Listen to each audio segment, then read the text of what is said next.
guys, it's Vanessa and welcome back to my channel. In today's video, I'm going to be talking to you guys all about hair porosity. This is an extremely important topic, especially if you are someone who's trying to get to know their hair and figure out what products work well for them. Hair porosity is something that you should definitely know in order to better help you on your natural hair journey. So if you guys are interested in learning all about your hair porosity, then please keep watching. So what is hair porosity? Hair porosity refers to the hair's ability to absorb and retain moisture. Why is hair porosity important? Hair porosity is key when you're really trying to figure out which products to buy and which products are going to work the best for your natural hair. There are three types of hair porosity: low porosity, medium to normal porosity, and high porosity hair. On each hair strand, there are multiple cuticles. Hair porosity is basically letting us know how open or how closed our cuticles are on our hair. Low porosity hair cuticles are a lot more compact and tight and closed, so that makes it harder for water to really absorb and hydrate your hair. When you have medium to normal hair porosity, it's fairly easy for you to absorb the moisture and to also retain it. So the hair appears a lot more shiny and healthy and moisturized because it doesn't really have any problems with getting that moisture in there or keeping it in. And with high porosity hair, that means that your hair cuticles are a lot more open, so it allows moisture and water to be absorbed a lot more easily. But that also means that as quickly as you can absorb and take in that moisture, you can just as easily lose it. So with the water coming in super fast, you can lose water just as easily and your hair can end up more dry. So with each type of hair porosity, it really allows us to figure out what kind of hair products would be more suitable for our hair and helps us understand how to better take care of our hair as well. I do have low porosity hair, and with that, I noticed that when I am putting water on my hair or when I am in the shower, letting the water go throughout my hair strands, it takes a little bit longer to fully absorb into my hair. Also, I noticed that when having low porosity hair, my hair is a lot more dry, just because it's very hard for water to be absorbed into my hair. The difference between, I would say, low porosity hair and high porosity is that low porosity is mainly focused on trying to get the water in there in the first place. And with high porosity hair, it's very easy to get that moisture in there and to get your hair hydrated. It's more so focused on trying to keep that moisture and really retain that moisture, because like I said before, just as easily as you can get moisture into high porosity hair, it's very easy for you to lose that moisture as well. When you have low porosity hair, you might notice that when you put on product, the product may just sit on top of your hair. Because the cuticles are closed, it's a lot harder for you to get the product in there. You may not want to be too heavy-handed, just because too much product with low porosity hair will just overdo it and your hair will freak out. I know, because I've been there.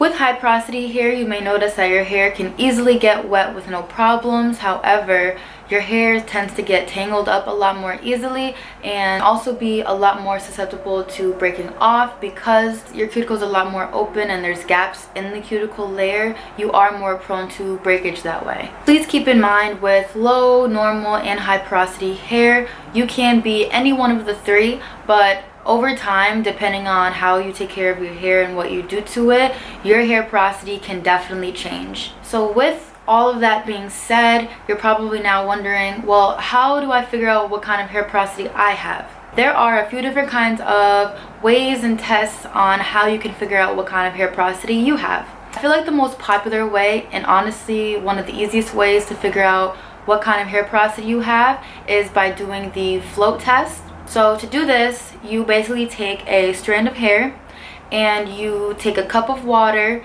and you put the strand into the water and you wait a little bit, probably like 5 minutes, maybe a little bit longer. So if your hair strand sinks to the bottom pretty quick, you would have high porosity hair. If the hair strand is kind of floating in the middle, that means you have medium to normal hair porosity. And if your hair strand is floating right on the top, that means that you have low porosity hair. Another way to test what kind of hair porosity you have is by doing the water test. To do this, you would basically take a small section of your hair and you would spray it with water. All you would do is just analyze your hair once again and just see how it reacts to the water. So if your hair seems to absorb that water pretty quickly, you would have high porosity hair. If your hair slowly absorbs the water, that means you have medium to normal porosity. If your hair has a very hard time really absorbing that water and takes a long time to seep into your hair, that means that you have low porosity hair. Another way to test your hair porosity is by doing the strand test. Super easy, super simple.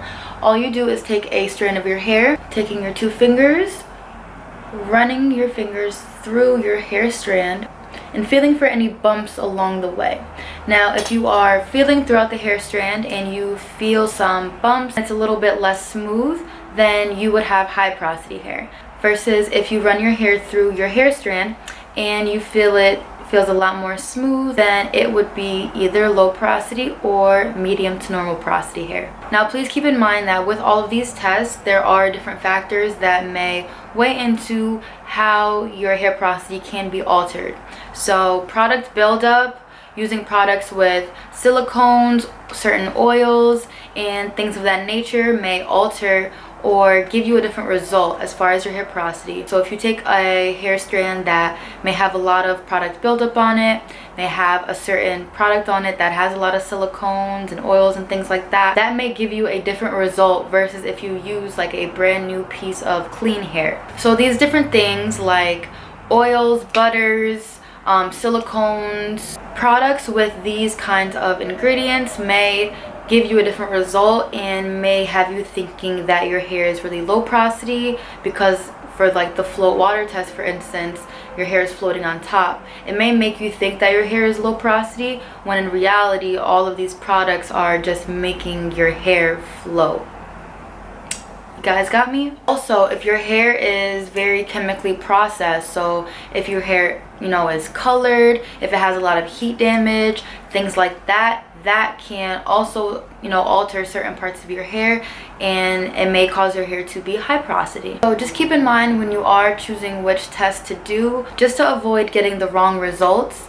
I would say use hair strands that are completely clean or use hair strands that are more towards the back of your hair, just because we tend to not give the back of our hair as much love as the front. So the front strands of your hair would probably be a lot more processed.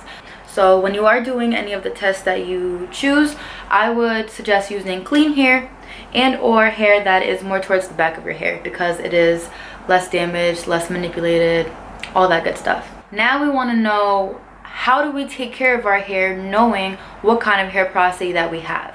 I cannot sit here and tell you guys exactly step by step how to take care of your hair because everyone's hair is different no matter what hair porosity you have. But I can give you guys just a few tips on each of the different porosities just to give you some ways on how you can better take care of your natural hair. So let's start with low porosity hair. With low porosity hair, you would want to use products that are a lot less heavy and more water soluble so that they easily absorb into your hair strands. Using heavier products like heavier butters, heavier creams would just sit on top of your hair and not really absorb into your hair.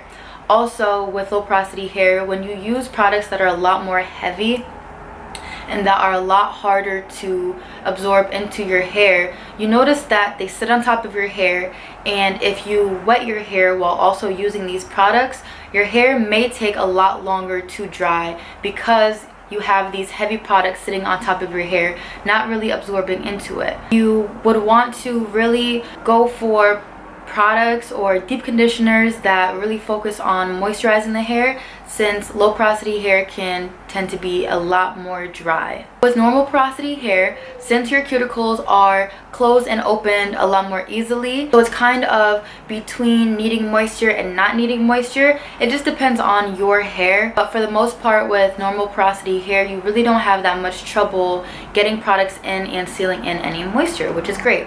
You may have days where your hair is more dry, you may have days where your hair won't retain the moisture as well. It really just depends, but for the most part, normal porosity hair is just that, it's normal, so it really doesn't have too much trouble retaining and absorbing any moisture. Since high porosity hair absorbs and loses moisture easily, you may notice that your hair becomes dry, very soon after you style it, maybe a couple hours later, it's a lot more susceptible to becoming dry, just because you're able to lose moisture a lot more easily, even though it's absorbed easily as well. With high porosity hair, your curls are a lot more prone to knots, tangles, and breakage. No matter what, it may seem as though your hair is always frizzy as well, but it just depends on you. I don't mind frizz. Your routine with high porosity hair should be geared a lot more towards keeping in the moisture once it's been absorbed. That's why leave-in conditioners are especially great for people with high porosity hair, because it really helps to get that moisture in there. And leave-ins are leave-ins, so that means that they are really trying to keep that moisture in for longer periods of time. You may want to use a gel to really seal in that moisture as well. With high porosity hair, you may also want to look into some protein treatments to help make your hair strands a little bit stronger, since they are more prone to breakage, and to really just make sure the products that you're using are helping to keep that moisture in, seal it in, and making sure that it's not too dry soon after you style. Now, hair porosity is not the only important thing when it comes to your natural hair, although it is very important. There are a lot more factors that go into how you may want to take care of your hair and what products work the best for you. There are also other factors such as hair density, your curl type, your curl texture. There are so many other factors. So if you guys would like me to make other videos talking about those topics as well, I definitely will. All you need to do is like this video and leave a comment below letting me know what other natural hair topics you would like to learn about, and I will definitely get those videos up for you guys. Thank you so much for watching. I appreciate all of your love and support as always. Please stay blessed, and I will see you in my next upload. Bye, y'all.